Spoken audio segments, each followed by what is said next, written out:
Hello दोस्तों, मैं आज यूपी बोर्ड हिंदी मीडियम कक्षा 7 का मैथ का अध्याय 7 अभ्यास 7F चक्रवृद्धि ब्याज का क्वेश्चन नंबर 3 सॉल्व करूंगा आपके साथ में। इस क्वेश्चन में कहा गया है 4,000 रुपए के 10% वार्षिक ब्याज की दर से 3 वर्ष के चक्रवृद्धि ब्याज एवं साधारण ब्याज में अंतर ज्ञात कीजिए। 3 वर्ष का, ठीक है। तो इसमें हमें दिया क्या है, पहले वो लिखेंगे। हमें दिया है मूलधन 4,000 रुपए है, दर 10% वार्षिक है और समय 3 वर्ष है। और हमें ज्ञात क्या करना है, हमें ज्ञात करना है चक्रवृद्धि ब्याज और साधारण ब्याज का अंतर 3 साल का, ठीक है। तो आपको पता है कि साधारण ब्याज तो आपको पता है क्या होता है, मैं सूत्र नहीं लगाऊंगा, आपको सूत्र अच्छे से पता है। मूलधन गुणा दर गुणा समय बटे 100। तो मूलधन आपका 4,000 रुपए है, दर आपकी 10% है और समय है आपका 3 वर्ष और बटे 100। तो ये 0 से 2 0 से 2 0 कट जाएंगे और ये आपका आ जाएगा 10 तिया 30, या इसको पहले कर लेते हैं 400 तिया 1200, यानी आपका जो 3 वर्ष का साधारण ब्याज है वो 1200 रुपए है। अब 3 वर्ष का चक्रवृद्धि ब्याज कैसे निकालेंगे, तो हम इस अभ्यास 7F में 3 वर्ष का समय भी हम मूलधन के आधार पर साधारण ब्याज के तरीके से ही निकाल रहे हैं। इसमें हम सूत्र नहीं लगाएंगे चक्रवृद्धि ब्याज का। तो पहले वर्ष का ब्याज, पहले वर्ष का ब्याज, ठीक है, वो क्या होगा 4,000, मूलधन तो वही है, दर भी वही है और पहले साल का यानी 1 साल का समय है बटे 100। तो 0 से 0 कट गया, 0 से 0 कट गया, 400 बचा, ये 400 एकम 400। पहले वर्ष का आपका ब्याज आ गया 400 रुपया। ये 400 रुपये आपके चक्रवृद्धि ब्याज में क्या होता है, जो ब्याज होता है हर वर्ष अगले नए आने वाले वर्ष में पिछले वर्ष के मूलधन में जुड़ जाता है और वो आपका नया जो मिश्रधन आता है वो आपके अगले साल के लिए मूलधन हो जाता है। तो आपका पहले वर्ष का मिश्रधन क्या हो गया, मिश्रधन हो गया आपका मूलधन प्लस ब्याज। तो मूलधन कितना है आपका 4,000 रुपए और ब्याज आपका कितना है, ब्याज है आपका 400 रुपए। तो ये आपका मिश्रधन आया 4,400 रुपए।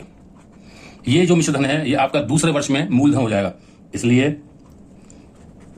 दूसरे वर्ष का मूलधन जो आपका होगा वो हो जाएगा रुपए 4,400, ठीक है। तो दूसरे वर्ष का ब्याज कितना होगा, ये आपका पहले वर्ष का ब्याज था, दूसरे वर्ष का ब्याज क्या होगा,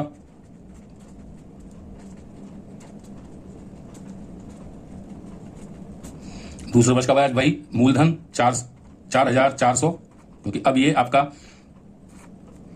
दूसरे वर्ष का मूलधन है। तो 4,400 गुणा दर आपकी है 10%, समय ध्यान रखिए 1 साल ही लेंगे क्योंकि इसमें 1 साल का ही निकालते हैं, बटे 100। तो 2 0 से 2 0 कट गए और ये आपके आ गए 44 गुणा 10 440 एकम 440, ठीक है। ये 440 जो है आपके ब्याज है दूसरे वर्ष का। तो आपका दूसरे वर्ष के अंत में मिश्रधन कितना हुआ,